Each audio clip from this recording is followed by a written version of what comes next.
Bismillahirrahmanirrahim. Assalamualaikum warahmatullahi wabarakatuh. Para pemirsa yang budiman, yang selalu berhati dermawan, tingkatkan terus ya sedekah, infak dan kebaikan-kebaikannya kepada masyarakat dan ketabahannya, kesabarannya serta ketakwaannya kepada Allah Subhanahu wa taala. Berjumpa kembali dengan saya pribadi, Dr. Yulan Azhari, SOSI SHMH. Marilah kita untuk selalu bersyukur, karena orang-orang yang bersyukur itu selalu dirindukan oleh Allah Subhanahu wa taala, dan orang-orang yang kufur tidak mau bersyukur kepada Allah, maka akan datanglah kesulitan dan laknat dari Allah Subhanahu wa taala. Kita menyikapi bahwa sikap Ibunda Nikita Mirzani, beliau adalah seorang wanita yang sangat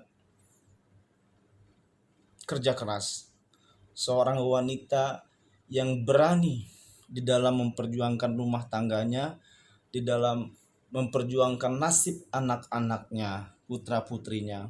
Nah, ini bisa dikatakan tergolong orang-orang yang wanita tangguh. Dapat dikatakan orang-orang wanita tangguh, dia bisa menafkahi keluarganya, memberi makan keluarganya, membuatkan rumah putra-putrinya, memberikan ya peninggalan kesejahteraan kepada keluarga. Karena seseorang yang lengkap saja mempunyai suami, mempunyai ya kedua-duanya suami istri ada, tetapi banyak yang tidak berhasil, tidak bisa memberikan pendidikan yang layak kepada putra-putrinya, tidak bisa memberikan tempat tinggal kepada putra-putrinya. Tetapi seorang Ibunda Nikita Mirzani, beliau dapat melakukan ini. Beliau dapat melakukan hal ini. Itu artinya beliau adalah wanita tangguh. Beliau adalah wanita yang mandiri, tidak ketergantungan suami. Nah, ini yang patut dicontoh oleh ya ibu-ibu yang ada di luar sana, bahwa kita tidak juga harus selalu ketergantungan suami. Bahkan bisa mandiri, bisa cari makan, bisa bekerja, bisa berkarir. Nah, itu yang dilakukan oleh Ibunda Nikita Mirzani. Karena Ibunda Nikita Mirzani itu orang yang mempunyai inovasi, ya, orangnya inovatif, kreatif, dan mempunyai inisiatif yang sangat tinggi. Bisa ya mengendalikan atau menghadapi semua cobaan yang menimpa, dia bisa lakukan sendiri, dia bisa atasi, berkoordinasi, menyelesaikan permasalahan dengan baik dan maksimal. Seperti itu yang dapat dia lakukan selagi itu bisa dilakukan.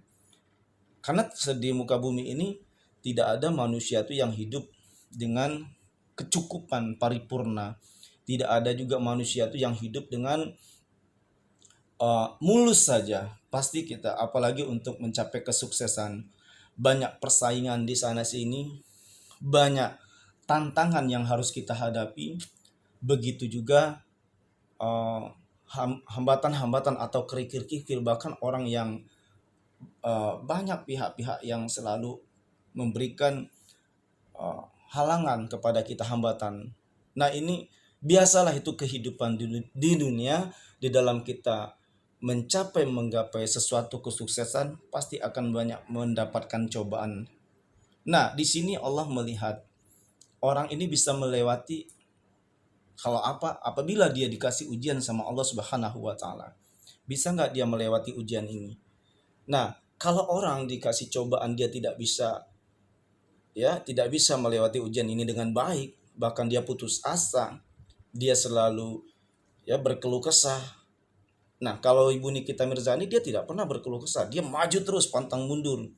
Selalu dia bekerja dan bekerja, mencari nafkah buat keluarganya. Itu yang bagus. Walaupun segudang masalah yang menimpa, misalnya seperti itu. Nah, ini bisa dikatakan wanita-wanita tangguh yang dapat bagi kita tiru, ya, yang dapat ditiru bagaimana supaya wanita itu bisa kuat dan tangguh, dapat berdiri sendiri, tidak selalu ketergantungan suami. Barakallah, seperti itu. Maka siapkan seseorang itu pasti punya potensi. Tidak ada misalnya kita kurang terus. Bahwa pada diri seseorang itu ada kelebihan, ada kekurangan, itu sudah dari takdir dari Allah Subhanahu wa taala. Kita percaya rukun iman itu, percaya bahwa kitab yang keenam, rukun iman keenam itu percaya kepada ketentuan Allah. Qadarullah. Seseorang itu kelebihannya ini, seseorang punya kekurangannya ini. Nah, ini dengan kelebihan yang ada bisa menutupi kekurangan-kekurangan yang ada. Wa khairun nas anfa'uhum linnas. Ibu Nikita Mirzani bukan hanya dia sukses secara pribadinya sendiri, beliau juga terhadap orang-orang nggak punya suka ini ya, memberi, suka sawer orang-orang yang di luar sana. Banyak dia kasih 1 juta. Beliau seorang dermawan. Jadi dia juga tidak juga hidup sendiri, asik sendiri, tetapi dia juga suka bersedekah, suka berinfak kepada orang-orang yang nggak punya gitu. Kita banyak ya, masyarakat kita juga banyak sering menyaksikan bahwa Ibu Nikita Mirzani itu sering ya kepada orang-orang yang nggak punya, orang-orang jalanan, dia suka memberi, dia suka bersedekah. Itu sangat mulia. Jadi kalau rezekinya lancar-lancar terus ya wajar, karena dia juga banyak bersedekah kepada orang-orang miskin. Itu Ibu Nikita Mirzani ya. Ya ini Ananda Loli bisa ditiru ya, sifat-sifat kemuliaan, sifat-sifat tawaduk, sifat-sifat orang-orang yang sering bersedekah seperti yang dilakukan oleh Ibu Nikita Mirzani. Beliau juga akan berjalan di dunia entertain itu tidak gampang. Berjalan dari nol ya, betul-betul selangkah demi selangkah mencapai puncak kesuksesan, semuanya itu sudah takdir dari Allah Subhanahu wa taala. Intinya manusia di muka bumi ini untuk menggapai suatu kesuksesan, apapun profesinya, tidak segampang membalik telapak tangan. Pasti akan butuh cobaan, akan butuh proses yang begitu panjang, berhari-hari, berminggu-minggu, dan bertahun-tahun. Itu yang dirasakan oleh orang-orang yang sukses di luar sana. Pasti dia akan mengalami itu. Kadang-kadang orang melihat, wah udah sukses banget ya. Wah, seseorang sudah jadi profesor. Wah, seseorang sudah jadi artis papan atas. Wah, seseorang sudah jadi kiai besar. Tetapi tidak segampang itu untuk mendapatkan proses ya keemasan itu. Pasti butuh banyak perjuangan, butuh banyak pengorbanan, butuh banyak cacian makian orang seperti itu. Maka dari itu kita sahabat-sahabat yang ada negeri ini, kita belajar kepada siapapun mereka yang mencapai puncak kesuksesan, kita belajar bahwa untuk mencapai suatu kesuksesan itu tidaklah gampang dan akan butuh pengorbanan yang sangat luar biasa. Di luar sana kan tadi seorang ibu itu memang, saya berulang kali, jangan selalu ketergantungan suami, harus mandiri. Bahkan ada cerita di luar sana yang sangat viral, ibu-ibu itu bisa mukul maling, ibu-ibu juga bisa mukul ular, ada itu dengan gagang sapu, dengan kayu. Ada di luar sana, karena dia terdesak, dia ya pukul ular itu dan ularnya mati. Karena dia keberanian, dia bisa melakukan apa saja, menghalangi atau mengusir tawuran. Dia berani sendiri, dia usir dengan gagah perkasanya. Seorang ibu-ibu, dia bisa melawan itu tawuran, dia usir itu tawuran, dan tawurannya berhenti. Nah ini berarti kita tidak boleh meremehkan seorang ibu-ibu. Ibu-ibu itu sangat mandiri, bahkan dia melebihi bapak-bapak di dalam mengerjakan segala sesuatu. Kita kan tidak mungkin bapak-bapak mengerjakan jarang mengerjakan pekerjaan ibu-ibu yang secara maksimal ya. Tetapi kalau ibu-ibu itu bisa mengerjakan profesi seorang bapak, bisa mengerjakan dia pekerjaannya selaku ibu, memang dia seorang ibu yang ditakdirkan oleh Allah Subhanahu wa taala. Maka dari itu, marilah kita selalu berusaha. Marilah kita berbuat, karena sebaik-baiknya manusia itu adalah manusia yang bermanfaat buat orang lain. Wa khairun nas anfa'uhum linnas.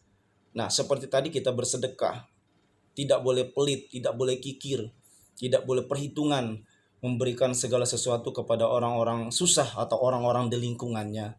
Karena kalau kita sering bersedekah seperti yang dilakukan Ibu Nikita Mirzani, yang biasa misalnya dia kasih itu tukang ojek uang, dia kasih itu orang-orang susah, dia dia ya gencar dia memberikan sedekah infak kepada orang-orang yang nggak punya. Itu biasa dia lakukan selama ini. Saya pribadi pun mengamati, wah ini ibu ini luar biasa, hatinya mulia loh. Dia suka berbagi kepada orang lain. Itu saya juga ingin seperti itu. Maka dari itu kita juga harus sehat, harus bekerja, bisa mendapatkan rezeki yang banyak, selalu berdoa kepada Allah, ya Allah, bukakanlah kunci pintu rezeki hambamu seluas langit dan bumi. Ya Allah, bukakanlah kunci pintu rezeki hambamu beserta keluarga besar hambamu seluas langit dan bumi. Sebagaimana Allah membukakan kunci pintu rezeki bagi orang-orang soleh dan keluarga besar orang-orang soleh dan keluarga besar orang-orang terdahulu. Seperti itu doanya, jangan lupa. Maka dari itu insya Allah kalau kita selalu berpergian, jangan lupa mau berpergian keluar rumah kita baca Bismillahirrahmanirrahim. Kita minta doa kepada Allah. Terkadang orang juga banyak meremehkan doa. Doa lagi, doa lagi, doa lagi. Orang yang berdoa saja belum tentu dikabulkan Allah. Apalagi orang yang tidak mau berdoa. Ingat, ini suatu kelalaian seorang muslim sendiri pun kadang-kadang suka meremehkan doa. Padahal doa itu bisa menolak bala, ya, bisa mempermudahkan semua urusan kita, bahkan bisa Allah perpanjang usia kita. Itu adalah udah kehendak Allah Subhanahu wa taala. Jangan sekali-kali kita meremehkan doa, jangan sekali-kali kita malas berdoa. Orang yang berdoa saja belum tentu Allah kabulkan, apalagi yang tidak mau berdoa. Setidaknya kita melakukan sesuatu, berpergian selalu mengucap Bismillahirrahmanirrahim. Terima kasih, semoga bermanfaat tausiah kita bisa dapat kita aplikasikan dalam kehidupan kita dan keluarga kita, dan insya Allah kita selalu berusaha untuk menjadi hamba Allah yang lebih bagus ke depan, yang lebih mulia di hadapan Allah Subhanahu wa taala ke depannya. Wallahul muwaffiq ila aqwamit thoriq. Wassalamualaikum warahmatullahi wabarakatuh. Jangan lupa subscribe yang banyak, bantu share channel YouTube kami, dan selalu berikan komen yang baik kepada channel YouTube kami, Dr. Yulian Azhari. Barakallah.